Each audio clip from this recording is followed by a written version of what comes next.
Mr. Tabish Khair, right? Well, special because Tabish was born in Gaya, India in 1966. He was brought up there in a traditional Indian family. And then he went to university there to start off as a medical student, as pragmatic as most Hong Kong elites, as taught by their parents, right?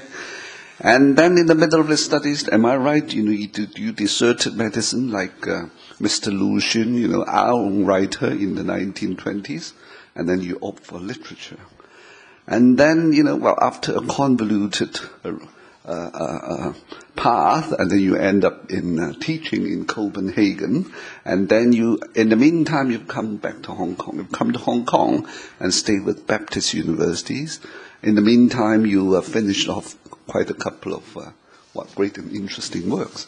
And now Mr. Khair lives in Copenhagen. We just talked about the horrible tragedy that happened in Norway, right, before you all came in, right? That happened in the same group of countries, where you previously come from. Now, I'm going to have a lot of questions to ask Tabish, because he's an Oriental. He's from India, and his country has got 6,000 years of glamorous history of civilization. He's a man of everything. He's a man of the East and the West. He's the man of science and arts, right? And so by coming to a seminar, coming to a book talk where Tabish is the talker, is the speaker, I think would benefit most of Hong Kong Chinese audience, including me. So, shall we start off with the most cliche and boring questions? Why you write and how you write?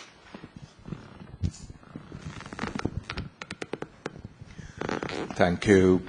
Can you hear me? Is it working? Okay. Thank you, Chip, and thank you to the Hong Kong Book Fair. This is my third trip to Hong Kong, and every time I like Hong Kong a bit more. I liked it the first time, too, when I came to Baptist University in Hong Kong for a short period, about 3 weeks or so. Then I was back here sometime last year when I was shortlisted for the Man Asian Award, which is awarded from Hong Kong. And now I'm here again for the Hong Kong Book Fair. Now, we'll probably talk more about Hong Kong and other matters as we go on. But to answer the question that Chip asked, why do I write by and large? And that's the question that is very often asked, opposed to me by different people, writers, critics, and in particular students as well as aspiring writers who want to sort of know whether they should go on writing or so on and so forth.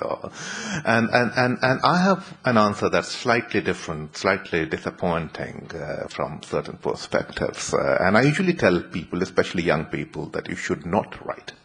You should not write unless you feel that you have to write. Don't write because you want to write. Don't write because it's cultured.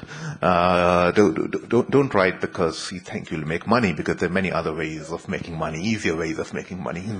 So you should only write if you have to write, if you feel that there's something in you that just has to be put down in writing. Now, of course, that's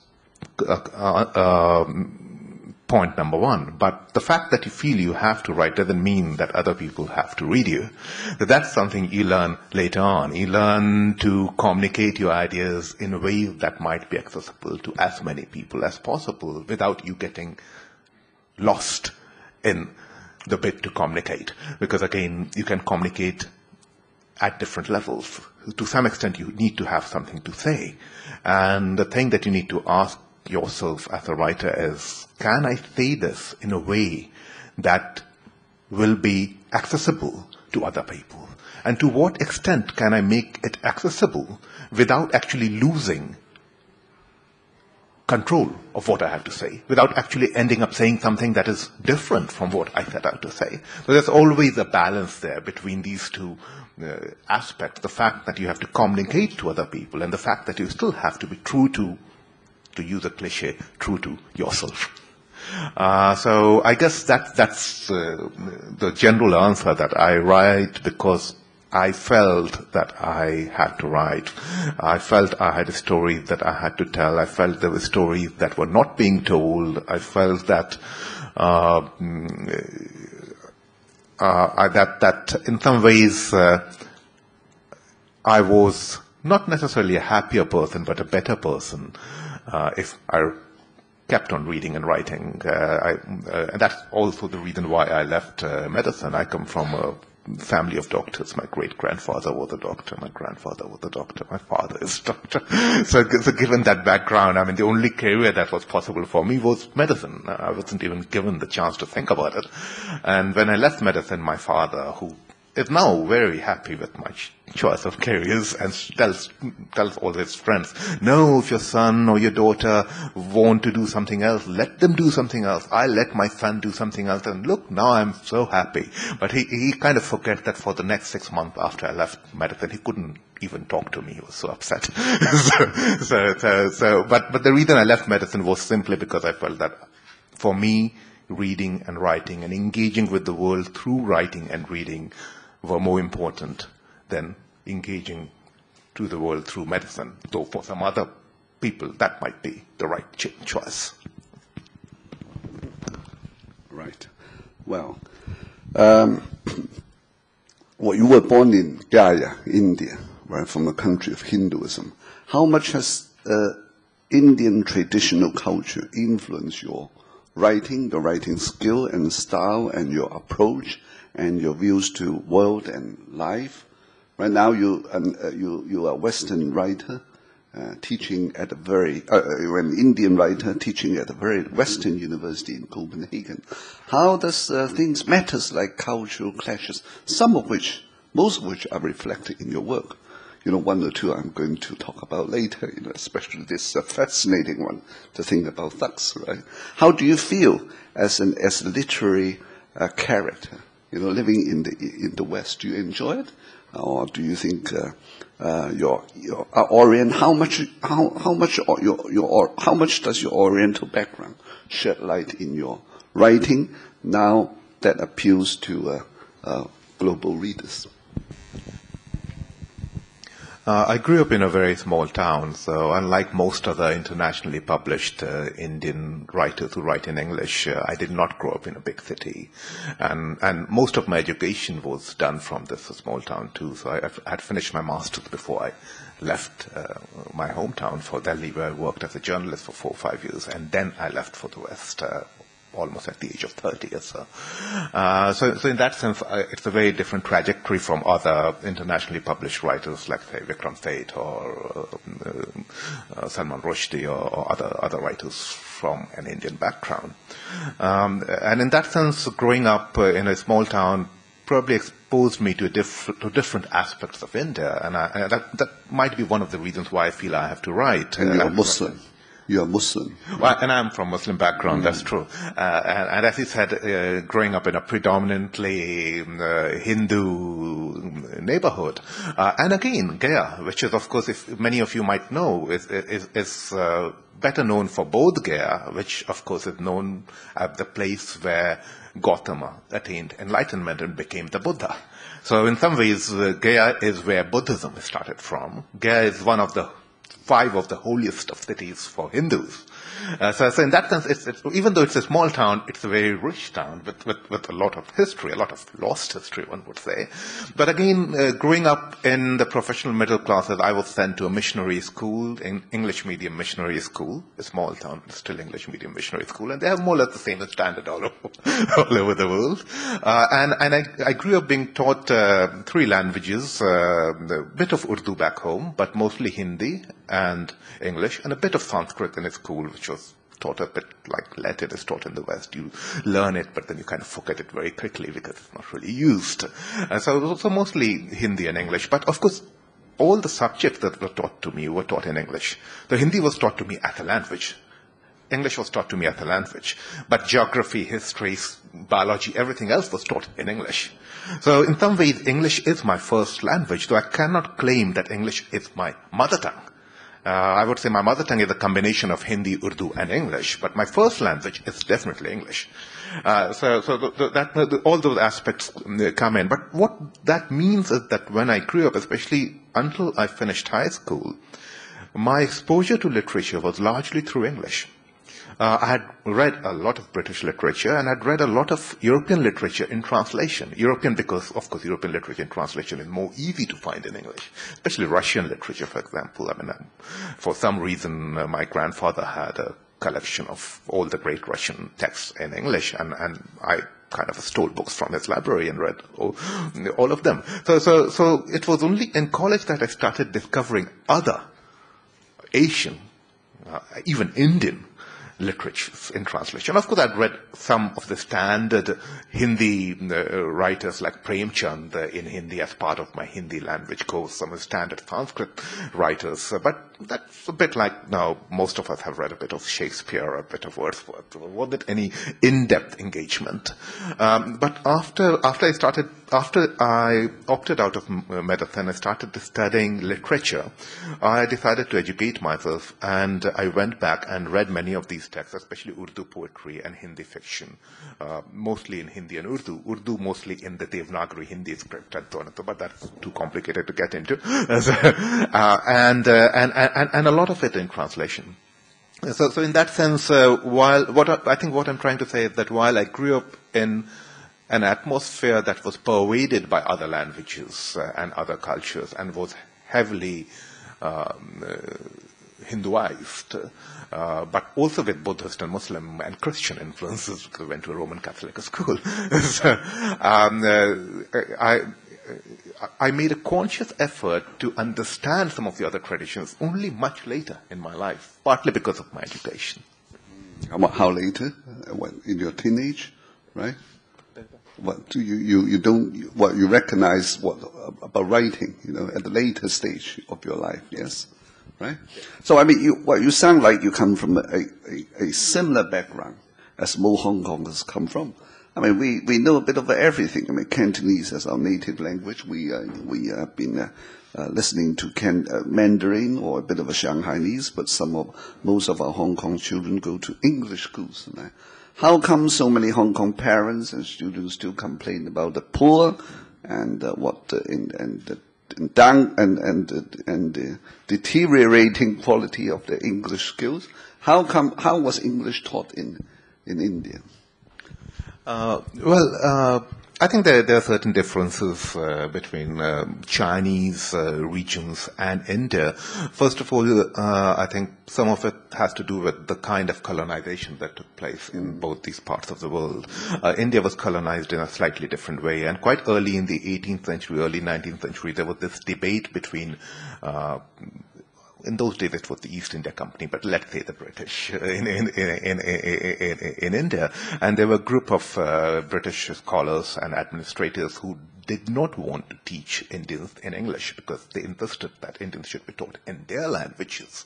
And then there was a group of British administrators and scholars who wanted to teach Indians in English because of two reasons. First of all, as Macaulay, Governor General, later on said in one of his quite often quoted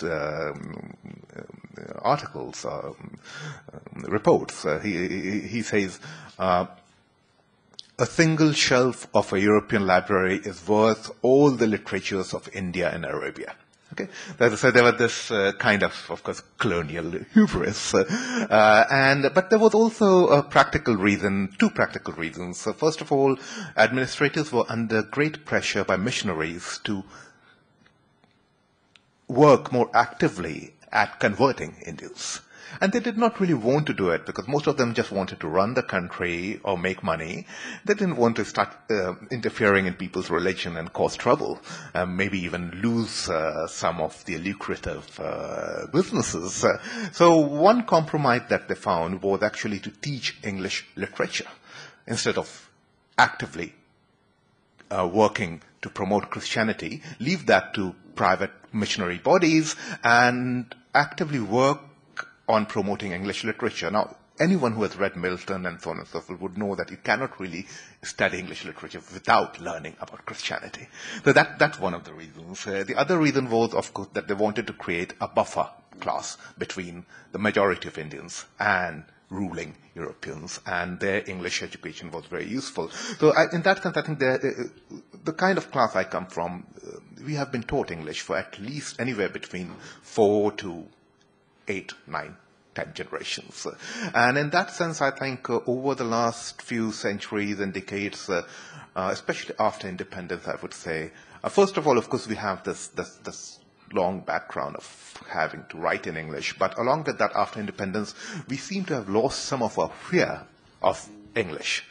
In that sense, again, Salman Rushdie, whose literature some people might like or might not like, is important, because with his novel, it becomes obvious. Other people did it too, but with his novels, it became obvious because of their success that Indians were not afraid of English, that they did not necessarily want to speak with an Oxbridge accent or use the kind of vocabulary that would be acceptable. No, I don't. No. My father had more of an English accent than I do. But your works are extensively read by Oxbridge graduates, right? So that's the difference. Many people here in Hong Kong are obsessed with speaking English with a so-called Oxford accent, whereas at the same time, they can't get even a sentence grammatically right? I think it's always important. Obviously, I try to speak as clearly as I can. But along with that, I think it's something I tell my Danish students, because sometimes they are also obsessed with accents. The English, of course, is only a second language for them.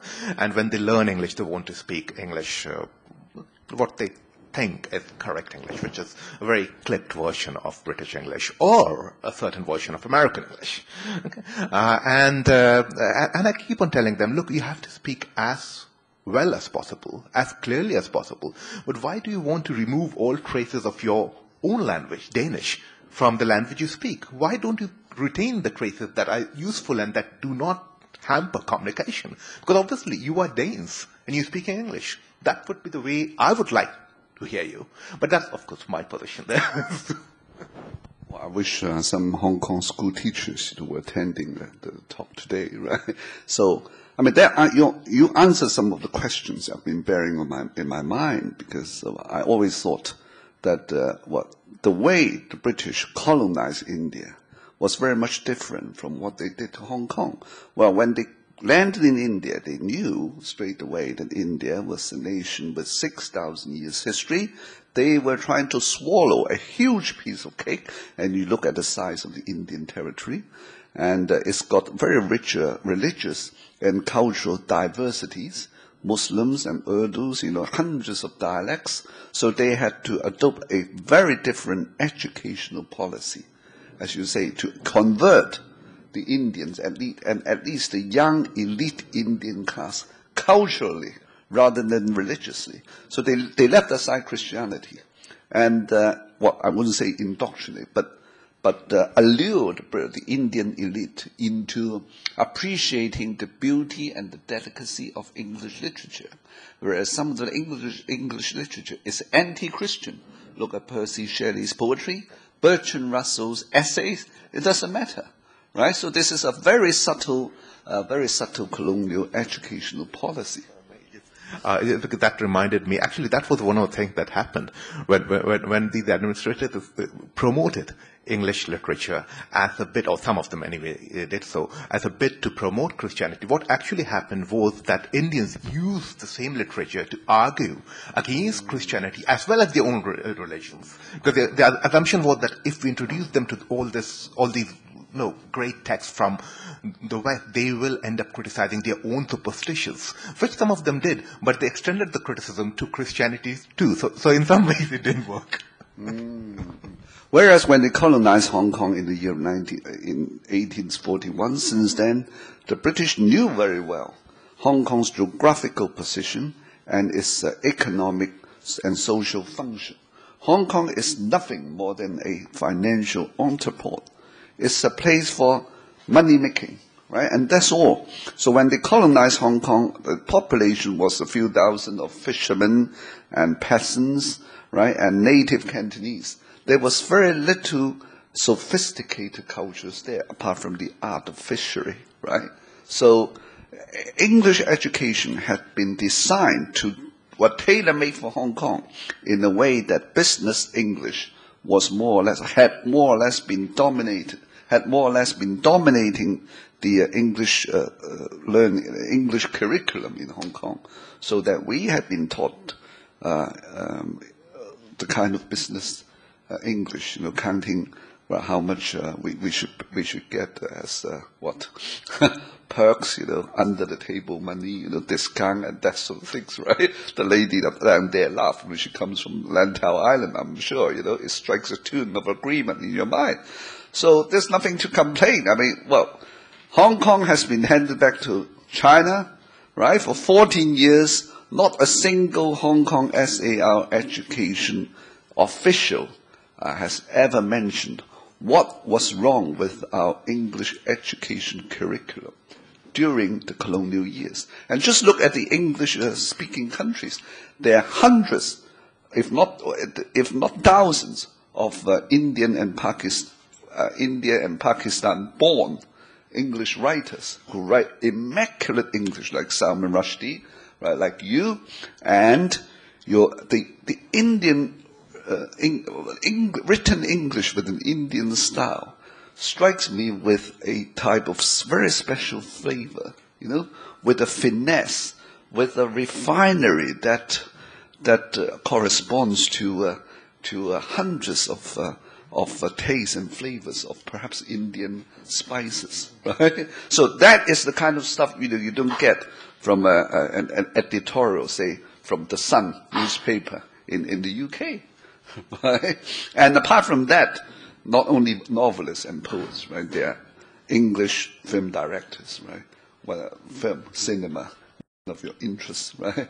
Like Kapoor, and I remember I was shocked to have watched a film in 1972 called Melody. You remember that? Melody? You were too young. You were born in 1966, right? Melody was a film about teenage, young puppy love, between a primary school boy and a primary school girl. The boy being played by a boy actor called Mark Lester, right? And then the whole film, was accompanied with a few dozens of Bee Gees songs, right? It was set in London, in the dismal and bleak London of the early 1970s, when the economy of Britain had been brought down by the Labour government. It was socialism, trade union strikes, everywhere. It looked absolutely miserable. It echoes the song Streets of London. Yet that film was directed by an Indian director, Muslim director, with the surname Hussain. Right? And 10 years later, another one called The Four Feathers by Kapoor. And then Queen Elizabeth I, right? Elizabeth I with the Australian actress, Kate Blanchett, right? It was directed by an Indian director. Now the English are very arrogant people. They would never let out such a precious piece of cake of creative materials. They would never hand that out to foreigners. Right? The fact that these stuffs were directed by or created by Indian directors tells something. Right? So, do you enjoy English literature? What period do you like the best? Well, I read very widely. I mean, obviously, I love many English language writers, British, American, Australian, everywhere, African.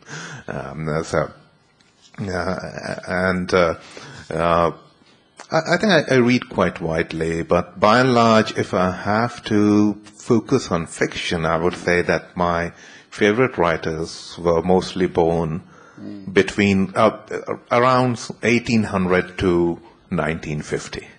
So I would say that is actually my favorite period, but then I have quite a few other writers who wrote before, as well as quite a few other writers who are still writing today. But by and large, I would say Victorian period to the modernist period would probably be my favorite period. Well, because teachings, curriculum of Hong Kong, of English literature in Hong Kong during the 70s and 80s was largely dominated by Victorian period. Same in India too. Same in India? So I almost thought that there was some kind of cultural conspiracy behind it. They want you to read as much as Jane Austen, the Bronte sister, but they didn't want you to read Lord Byron and Romanticism. Right? This poetry has got something to do with revolution and rebellion. In India, the romantics were quite visible, and I think a lot of Indians, especially in the late 19th, early 20th century, were heavily influenced by the romantics. But do you read much of a colonial Indian history? When you were in India, were you taught? You were born long after the independence. I don't know whether your parents told you things like the Amritas uprising, right? In the year, what happened in India in the year of 1859, a kind of couple of massacre that led to Mahatma Gandhi's civil disobedience campaign, right? Yeah, well, I mean, I've always been very interested in history, and obviously, I read history books widely. It's easier for me to remember Indian history simply because it's very much part of my own history. But obviously I've read a bit about Chinese history, a bit about Australian history, and so on and so forth, Danish history. I would probably not be able to recall much of that verbatim or off the cuff, but Indian history continues to focus me, to fascinate me, and part of the reason is that I feel that we are going through an age that seems to be losing its memories. There's too much focus on the surface of everything, and in that sense, what you mentioned about that's the case in Hong Kong. Is that the case in India? In India, but I think a lot of Indians from my kind of background, as well as quite a few Danes, increasingly from my kind of background, basically the kind of future they envision is closer to what Hong Kong is today, a business society dominated by business. They might not be conscious of it. Some of them are, but they might not be conscious of it. But that's what the focus is on. I mean, even in Danish universities, and Denmark, bear in mind, is a first world country, quite well protected in many ways, culturally, economically. But the focus is on basically cutting down on literature and teaching people standard, communicable English, okay, and some kind of providing them with a window into other cultures so that they can go there and work, perhaps. Okay, so the focus is not on making people think, making people understand how we have come to the sport that we occupy at the moment, for better and for worse, and in general, there's an attempt to forget about things that have happened. For example, even something people talk about, globalization. Globalization is very big in Europe right now. If you want to apply for funding, you don't have the word globalization in your application. There's no way you're going to get funding. Okay, so you have to put globalization in different ways. But the fact is that when I look at what's called globalization, I can see a lot of things happening. Things are becoming faster, quicker, movements are becoming faster, quicker. But again, many similar things were happening in the past too. One can even argue that in some other ways, perhaps the late 19th century was a more global period, bearing in mind that it was easier for a lot of people to travel around then because passport restrictions or other restrictions were not in place. These days you need to be reasonably affluent or belong to a rich country before you can actually travel to most of the countries. That was not actually in place in the past. It might be that more people are traveling around, but bear in mind that the population of the world has increased by 4 or 5 times since then. So maybe the number of people traveling around has also just increased by 4 or 5 times, or maybe 6 times. So we don't really know. What we have to bear in mind that these things have not just come up recently. They all have a history. They all have a past. And in some ways, fiction needs to be aware of that past. Otherwise, it ends up being too superficial. It ends up being entertainment rather than literature. Well, yes, when India and Britain meets, the theme of migration or traveling is always involved, right? And also, and here arises the theme of racism, right? Kipling's poetry, and the passage to India, right? And also this one, right? The thing about thugs, right? It's horrifying, right? I mean, how come a group of Indian guys, leaving their country and then landing in England, end up things like that, a havoc like that, a few Englishmen, come out and try to examine the size of their skulls, from a purely a very coldly and chillingly anthropological angle, right? Right. I mean, when I read A Passage to India 30 years ago, I was still very young. I couldn't figure out what the novel was talking about, right? It was racism. It was the misunderstandings out of social and cultural encounters between the East and the West, right? Now, is that a theme that's been bothering you, like many Indian writers who write in English? Or for many English writers who write on India? I think racism as such is something that continues to concern all of us. But more than that, it's because it builds on certain things that are always in place, also in other cultures, dislike of difference, suspicion of foreigners, a bit to think of one's own culture as superior, and so on and so forth. And obviously in that sense, we are all racist. All cultures have been racist in different ways. You can always think of some group that your particular culture thinks of as inferior because of certain reasons that are similar to the reasons used by racist Europeans to condemn, say, Africans or Indians. Of course, being a scholar, I would not call that racism, because I think racism is an ideology, that divided up races in a pseudo-scientific way. But it is something very close to racism. For example, I feel that Indians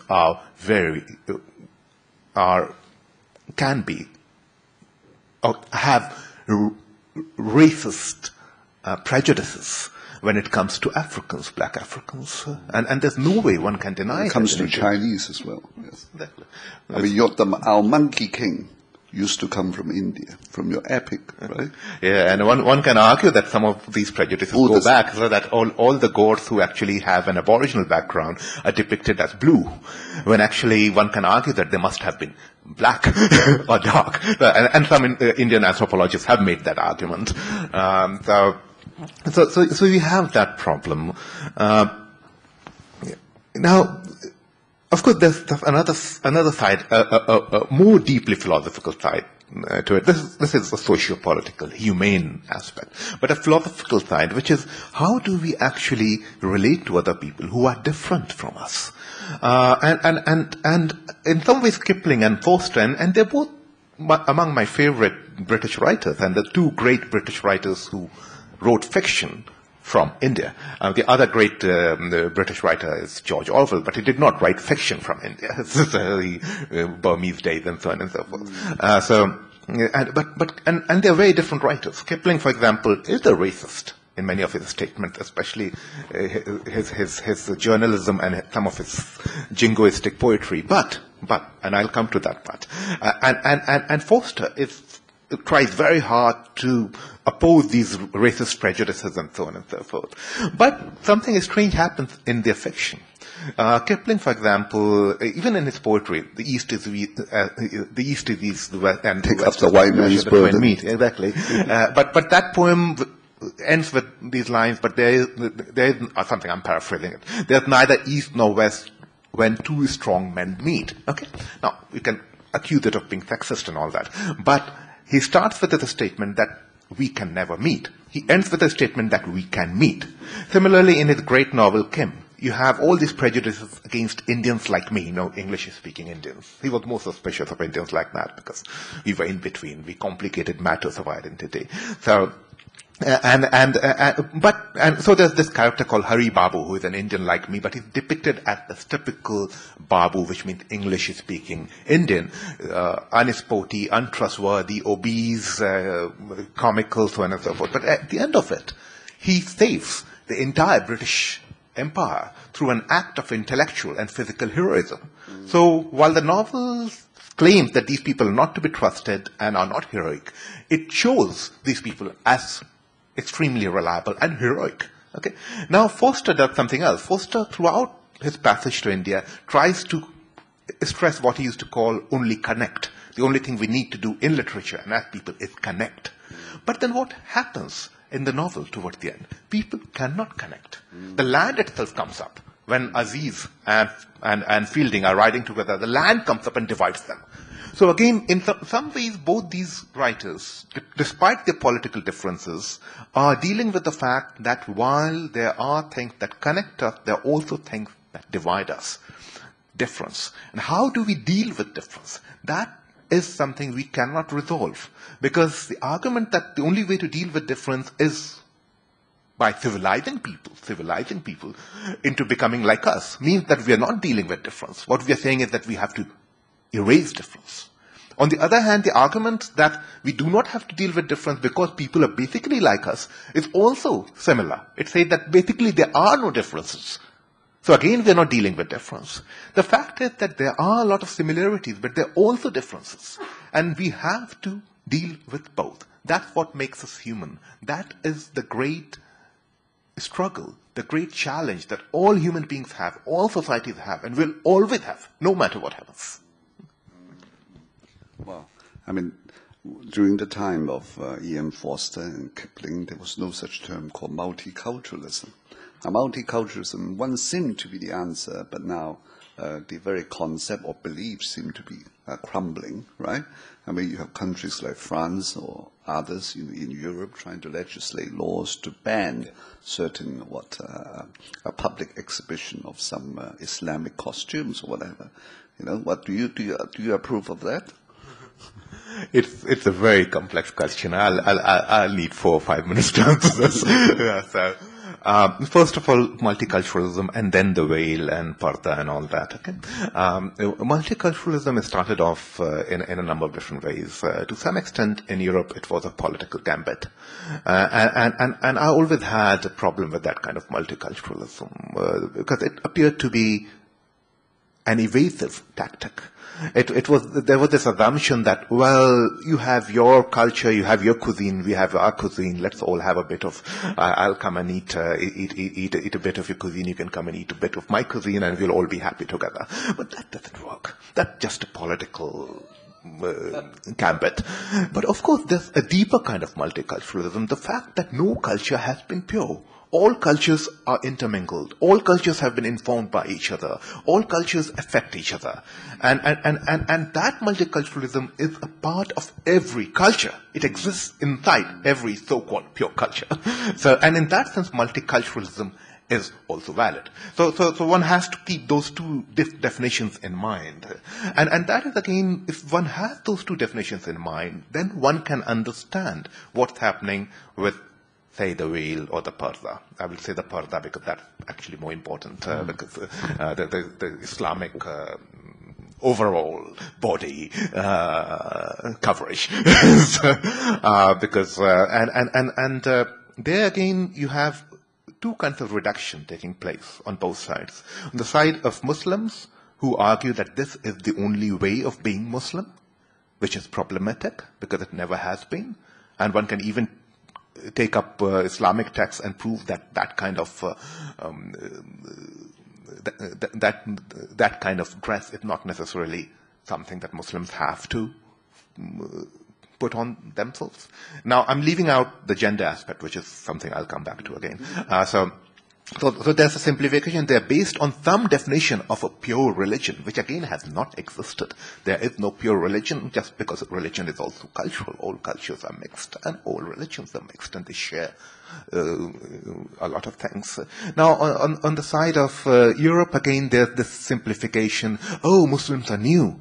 They're going to change our culture, which is, of course, rubbish. You cannot understand the history of Europe without taking into account the Muslim influence. The entire history of Renaissance cannot be understood without taking into account what happened with the Arabs. The Renaissance is not a European thing. It was something that happened across cultures. Again, similarly, when Europeans claim, say, the classical Roman cultures or classical Greece as a European seed, that's rubbish. Classical Greece existed along the Mediterranean. Many of the great Greek scholars were born in Africa or Minor Asia. So these are all simplifications, and in that sense, once one is aware of that, one can avoid simplifications on all sides. Finally, when we come back to the veil, I do think as a man, as a man from a Muslim background, I do think that one has to take a stand there. While I think that what is happening in Europe, in European countries, is counterproductive, I also think that Muslim men have to clearly, and many of them do that, also in their daily life, but have to clearly say that no matter what, the demand that women should wear a certain kind of dress is problematic, and that as a man, you are against that demand. That has to be stated, no matter what. Have you said that on a Danish TV station? Have you said that? Yeah, yes, yeah, definitely, yes. Definitely. No, I don't make compromises there. I mean, I do end up getting people mad at me. I mean, when I was in my hometown, I got some local Muslims very mad at me. When I was in Delhi, I got some nationalist Hindus very mad at me. And in Denmark, I got some nationalist Danes very mad at me. And as one of my friends says, it probably shows that I'm not doing too many things too wrong because I managed to get everyone upset sooner or later. Right. Okay. So, so you're clearly a very cultured global citizen, right? You know, by learning English or trying to write in English, you know, and read more stuffs written in English by all kinds of distinguished writers, you know, I think everyone has got a good chance to make some kind of achievement. The reason why we invite an Indian English writer here is not just examining or studying his works, but we face the current issue of multiculturalism, of cultural assimilation.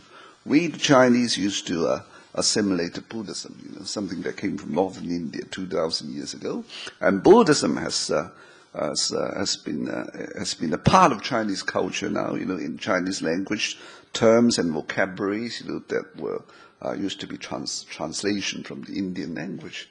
I mean, that could be done, and that has been done, and there's no reason why, you know, it cannot be done, right? I mean, look at if we go to some Mediterranean European countries like Grenada in southern Spain, you'll be surprised by the Moorish influence of the architecture there, or the temples and the fine carvings, you know, and sculpture, and a bit of everything, right? Whereas it's a pity that Hong Kong has been, the place here, the territory has been housing quite a large community of Indian and Pakistani people, and we've been making very little effort to understand them. All we know is that there's a Sikh temple off at Stops Road, and very few people know that the Sikh temples, you know, offers free curry buffet every Friday afternoon. You know, if you dare to walk in, you know, and be a little bit humble and worship their God, you'll be treated with great hospitality, a free meal, right? So this is something new, right? To lots. It's interesting that you mentioned the Sikh temple, but Sikhism, of course, is very much. Many people think that the Sikhs are the only Indian people. right, with a turban on the head. And we have a very prejudiced, stereotypical image of Indian people. Yeah, exactly. And they become very visible because of their turbans, of course. But it's also a religion that's an amalgamation of a number of different trends in medieval India, in particular Hindu and Muslim trends. So Sikhism is a composite religion. It's a religion that grew out of the fact that different religions came together.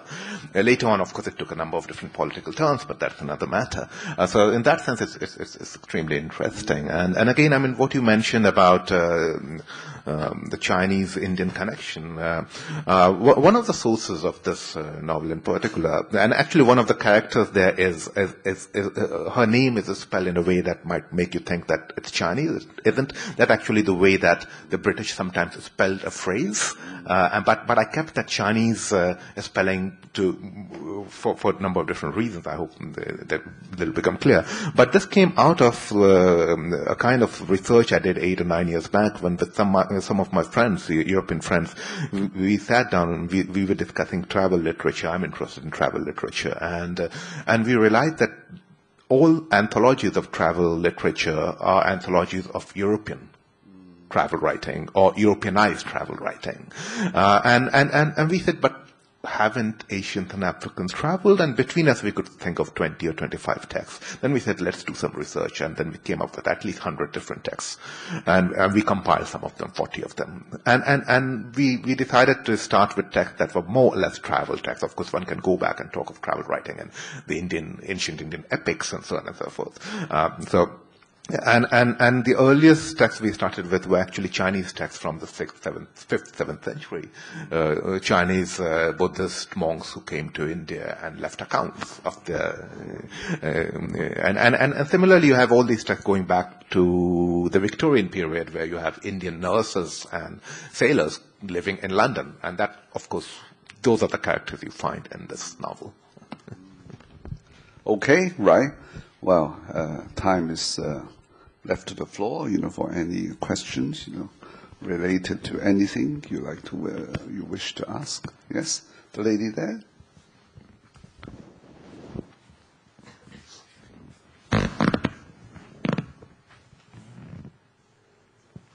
Hi, good afternoon, sir. Yes, several years ago, I saw a movie. It's talking about the Indian. The name is maybe Slumdog Millionaire. Yeah, it can got the best picture in Oscar. I liked it very much. It's talking about the poorest people in Indians. So there's a great difference between poor and the rich. So most of people, they couldn't get a fundamental education. So how we can say English? And normally in India, men can dominate the whole society. So how about the women?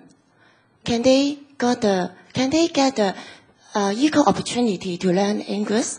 So thank you. It's good you asked me that question because obviously one of the things I engage with very consciously in my literature is the fact that English is still a middle-class language in India, especially English used creatively is, I would say, a kind of upper middle class language in India. Once in a while you might have someone from the middle classes like me breaking through, but by and large, most writers who write in English and who break through internationally don't just come from the Indian middle classes, they come from the Indian upper middle classes and upper classes, to be honest. Which means that it comes with that English, despite everything Indians have done with and to English, comes with certain areas of easy visibility because that language is spoken by certain classes. It also tends to speak about these classes more easily. For example, how do you write about an Indian from a village who does not speak a word of English? And if you write about that kind of Indian, are you really writing about that Indian, or are you making that Indian speak the way you think he or she should be speaking? Okay. Now, this problem can also come up across gender differences. How does a man write about a woman? So it doesn't end anywhere. This is something that concerns me, and one of the reasons why I write the kind of novels I write. Now, coming back to the specific aspects of your question, if you belong to the middle classes or the upper middle classes, you have the same educational opportunity as a woman as a man would have. Okay, doesn't mean that you're treated equally.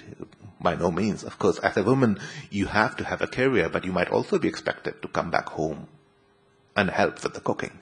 As a man, you might be able to go to your college and come back and watch TV, but as a son. But as a daughter, you'll be sent to the same college, you'll be given the same opportunity, there will be the same kinds of expectations, but you'll still be expected to come back home and help your mother in the kitchen. Okay? So there are matters like that. But by and large, if you come from the middle classes, you're given the same education, you have the same opportunities by and large. But if you come from other classes, of course, there's a completely different set of standards. But again, bear in mind, it does not mean that you necessarily have fewer opportunities the further down you go. Because when you really come down to the working classes, women work too. Okay? There might be a lot of sexism, but at that level, you have very little education or no education in India. The Indians who speak fluently in English, at the most, that would account for 5 to 10% of India. Now, that's 50 million to 100 million people, but still it's 5 to 10% of India. Another 20 to 40% would manage to communicate in English or some other languages, and so on and so forth. I've now forgotten the exact data, but I'm very sure that the rate of literacy in India is definitely more than the rate of illiteracy in India is definitely more than 25%. I think it's probably closer to 40%. Okay, so you have that entire class of people, 400 million people, who do not really read or write any language, let alone English. So, yeah, I mean, those, and again, their Slumdog Millionaire or film like that becomes interesting. And a lot of other writers write about people like that. Sometimes even more in other Indian languages than in English. Because obviously if you write in Telugu or Hindi, you write in a language that is also spoken by very poor people in that part of India. If you write in English, you write in English in a language that is only spoken by middle-class Indians. So obviously there's a slight difference there. And in that sense, I think it's an important matter to be aware of, also because in certain middle-class circles in India, there's a kind of impatience with the poor and the illiterate. There's this feeling, and I can see this in all cultures, so I'm not saying that it's just there in India. There's this feeling, oh, why don't these people just smarten up? Why don't they just do something? No, because middle-class Indians are going through what we love to call shining India. Parts of India are shining. And suddenly we see these blemishes, and we don't like the blemishes. We forget that sometimes, very often I would say, but definitely sometimes, we are ourselves responsible for the blemishes. Yes. I'd be very interested to know more about your latest book, The Thing About Thugs.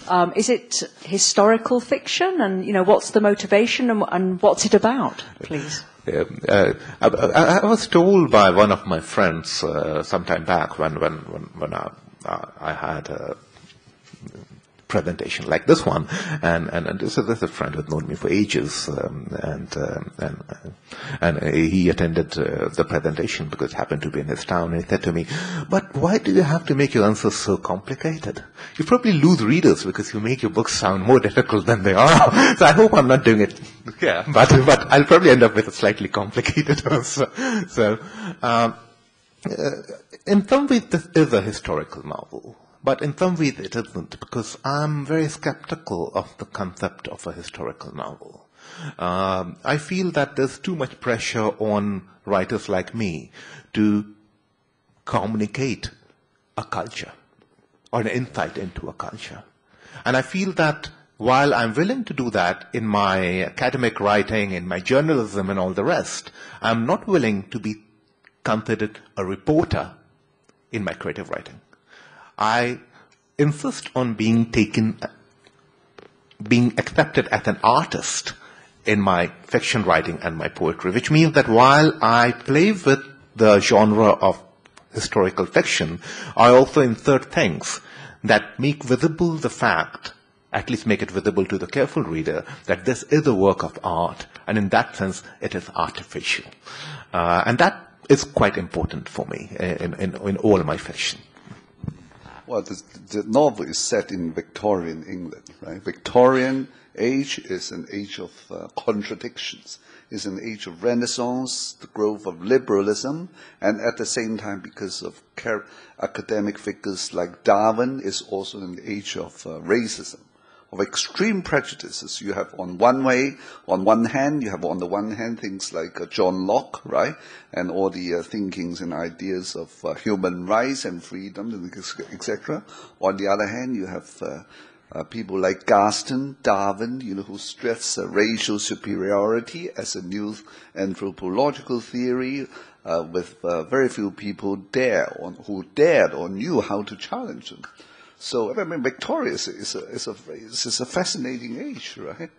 And it's good you mentioned that, because in some ways, I mean, that's one of my attractions there, because the Victorian age does sometimes remind me of India today, which is also a land, and we are going through a period of huge contrasts. So in that sense, some similar problematics can be addressed. Right. Any other questions? Yes. I mean, when we talk about Indian women, the most stories we keep reading from Financial Times or things is the wedding dowry paid by Indian fiancés or whatever. But after the lady passed, I wanted to ask, how has growing up in Bihar affected your work? Well, thank you for that question, because I kind of insist on being described as a Bihari writer from India based in Denmark at the moment. Sometime back, some Indian writers and critics described me as what Indians love to call NRI writers, which means non-resident Indian writers. And the West you would be called diasporic. And I said, no, I'm not diasporic, because these were all writers who had grown up in places like Bombay and Delhi, and then had been mostly educated abroad. And I said, no, I spent 24 years of my life in a small town of the sort that most of you would not be able to live in for more than 24 days. And then I spent 4 or 5 years working as a lowly staff reporter in Delhi, chasing around, covering the crime and politics, which is, of course, very often criminal anyway. So I don't want to be called diasporic. In that sense, I do feel that for me, it's important to be seen as coming from Bihar, which is a very specific part of India, rather than be seen as coming from India, because of course what is India? There are so many different kinds of India, and while I am Indian nationally, I have an Indian passport and all that, which makes me Indian. Culturally, I am a specific kind of Indian. So I embed some of those elements in my novels. Even this novel, which does not really take place in Bihar, has some very oblique references to Bihar. And those references have a lot to do with my background. Also, the narrator of this novel is actually based in Bihar. The novel is narrated by someone who discovers some papers in a library in a small town like the town I come from, and stitches the papers together to construct this narrative. And of course, this narrative then is about an Indian from, again, Bihar, who is taken to London by an Indian captain who wants to record his history of supposed criminality, and in the process, this Indian gets involved, starts being suspected of being involved in a series of murders that take place in London. Then a group of other immigrants from the same kind of working class get together to try and clear his name. That's what the novel is mostly about.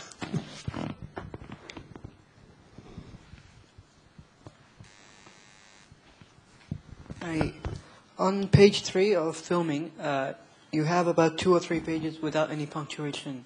So I was just wondering, what's the reason behind that? Okay. Now, this is the kind of thing an author should never say, but I'm going to say it. Okay. This novel came out a few years before. The Thing About Thugs. The Thing About Thugs has just come out in India and it's coming out in America and elsewhere next year, actually. So it hasn't really come out in the West yet. This has come out in England and India and other places. I think it's about 6-7 years back. I must say that this is the novel that is closest to my heart in some ways, okay? It also got rave reviews in England and India and elsewhere, but it's also the novel that sold the least. This novel's been selling very well. And I can understand why, because this is a novel that is slightly more difficult to read, okay? The only way you can read it is if you read all of it, and then at the end of it try and make sense of what you had read earlier. Okay, this you can read in a linear way, and it will keep on making sense. And in that sense, it's more like normal novels. And one of the things that sometimes readers have trouble with are these sections in this novel. These are very short sections, 1 page to 2 pages, that are written in English without any kind of punctuation. These are sections that are given different titles, and the one that you referred to is, I think, called Rasa Terrible. And these are taken from the Rasa theory of classical Sanskrit aesthetics. And each Rasa depicts a state of mind, but it's a state of mind of a character whom you meet in the novel, in the other part, the properly punctuated parts of the novel. But these 2 or 3 lines are this character thinking about something, and certain images which are kind of half dreamt, half real for this character. And because all these images and all these ideas blur into each other, there's no punctuation in those sections because it's just happening in his mind. It's a bit like what in the past would be called a stream of consciousness. You're using your pen like a camera lens, panning across, making it as visualized as possible. I mean, this technique is closer to what is called stream of consciousness. If you read stuff like some passages, like from The Portrait of an Artist as a Young Man by James Joyce, many modern writers have used that kind of technique. What's like Mrs. Dalloway by Virginia Woolf, right? So, I mean, somehow this can be a bit difficult for readers to guess what the hell is happening. But sometimes literature is felt by your heart, right? So at least some passages could be felt by your heart, and some could be read by the mind. So this is where the magic is.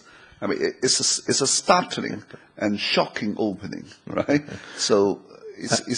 And I would suggest when you read this section, just read on. Just read on without pausing. Yeah. Don't try to punctuate it. Just read on. And just think of the image at least. Because it doesn't really matter. But when you move to the other sections, which of course much more, you get the story. Because you are very, very much influenced by cinema, right? You like filming. I mean, the structure of this film. Of this novel is like that of a film, right? So it requires a slightly different approach on the part of the mind of the readers, to appreciate a piece of stuff like that.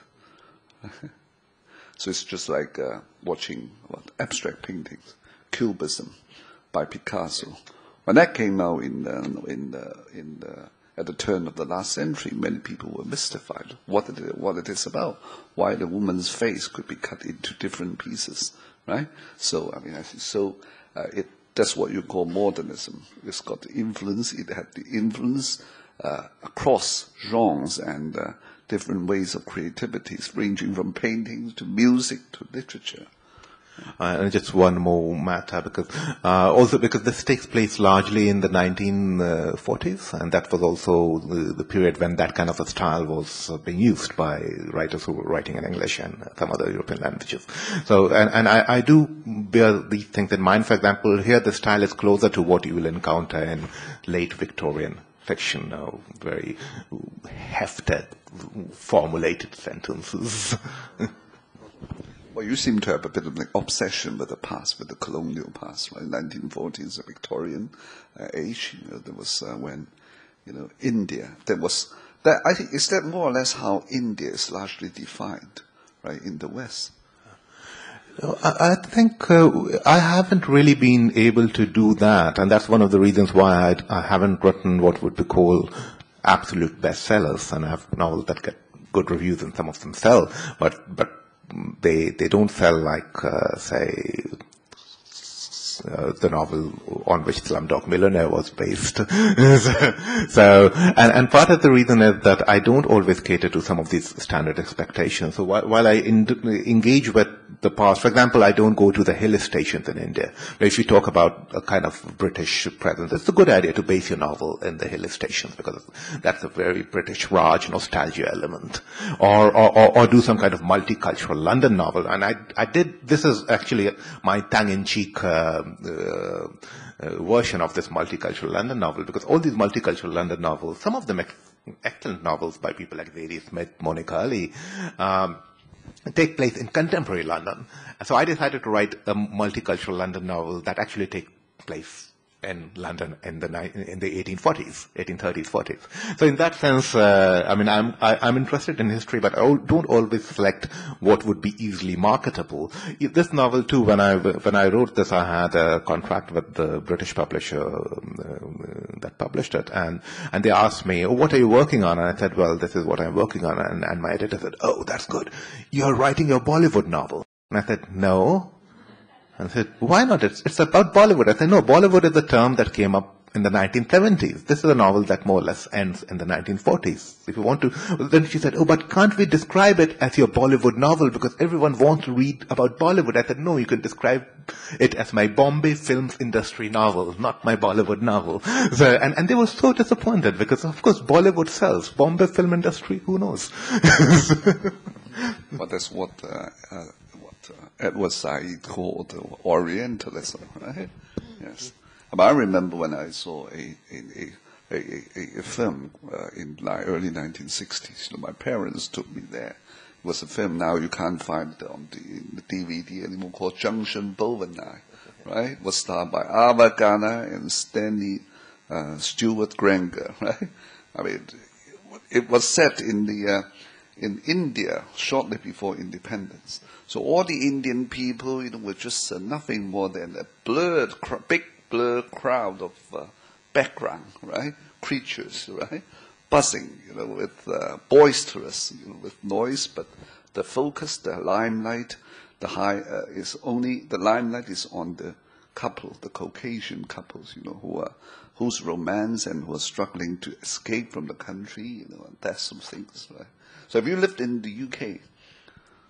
Not for any extended period of time, no. I've visited the UK, but I never lived there. How do you find that compared with Denmark? Because Denmark has never colonized any African countries. No, Denmark did have a couple of colonies in the south of India, and Denmark was a colonial power once in the 17th, 18th century, but it colonized other parts of the country. Denmark's a very lucky country in the sense that Denmark's always managed to get rid of things at the right time.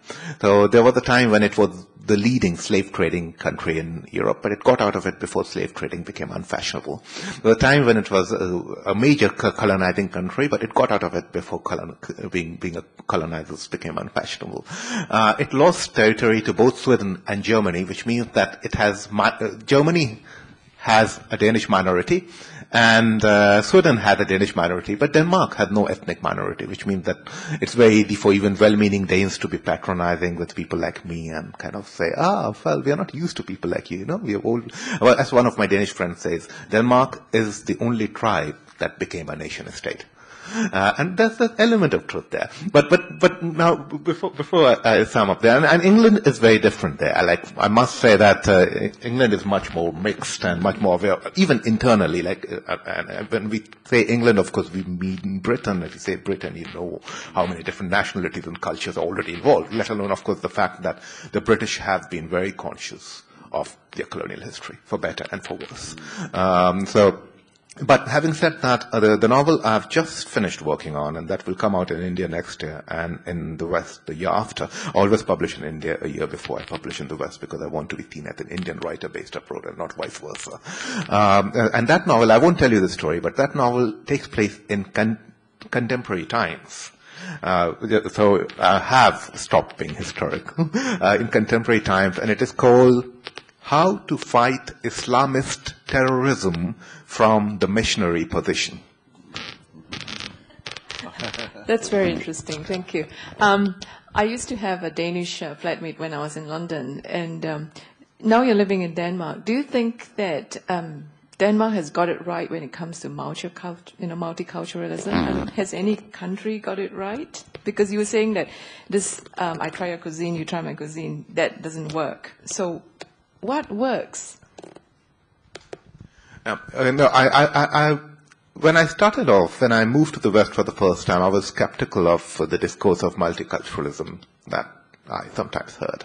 And now actually I end up defending the discourse of multiculturalism. And my position is simply pragmatic because too many politicians have come up and dismissed it without really understanding what that kind of dismissal also means.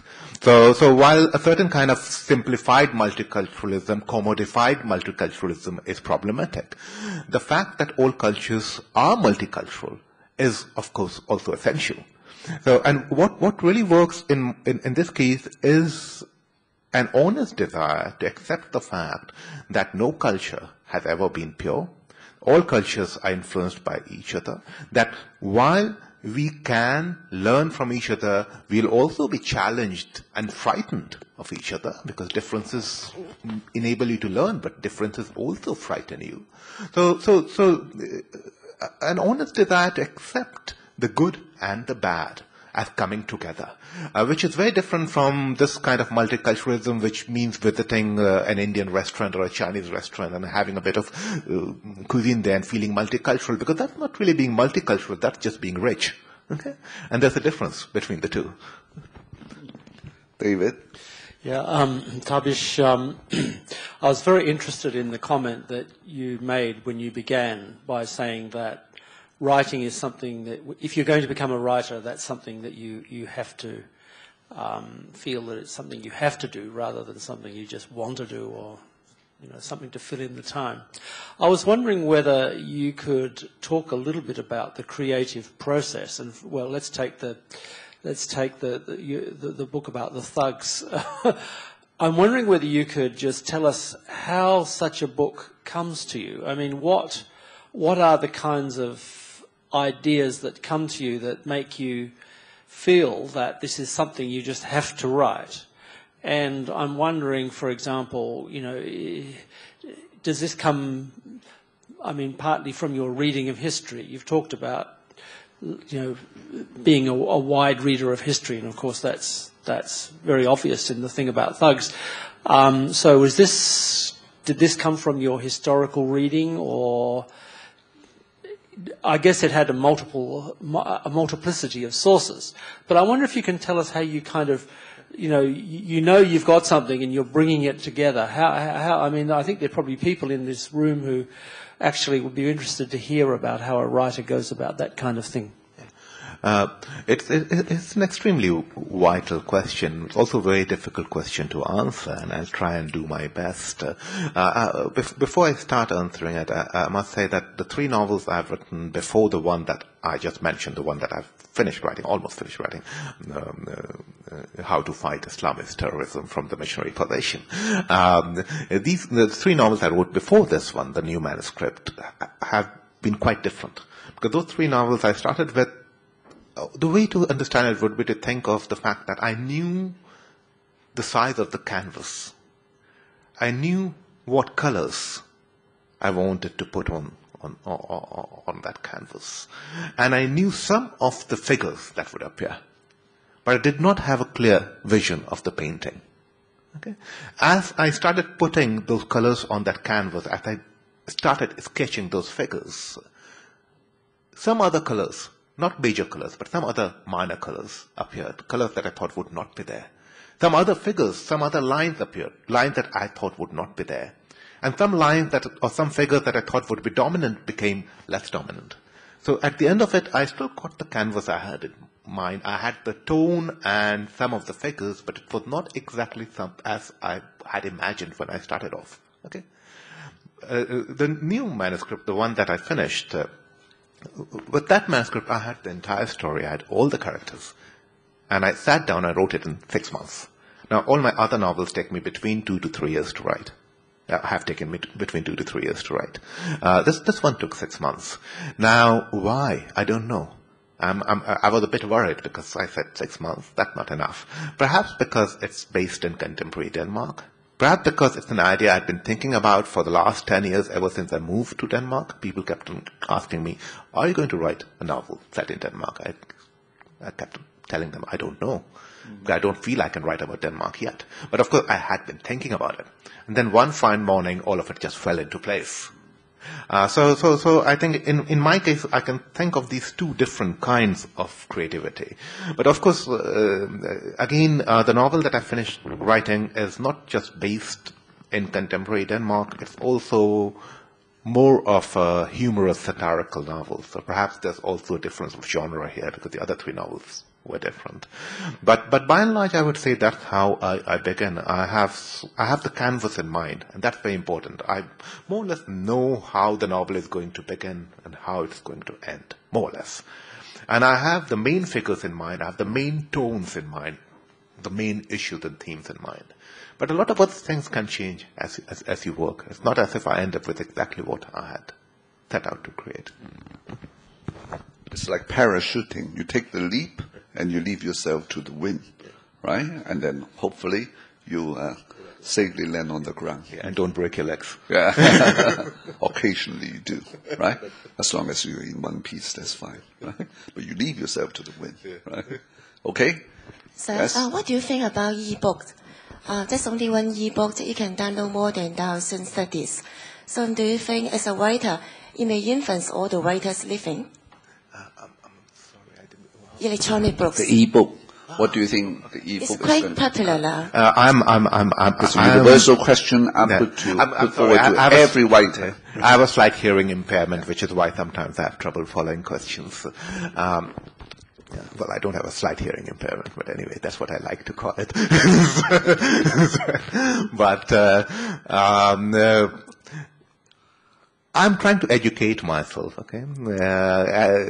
I had a long route to Hong Kong. I had a flight from Aarhus, where I'm based, to Copenhagen to Helsinki. That got delayed, so I got rerouted to a flight to Bangkok, and from Bangkok to Hong Kong.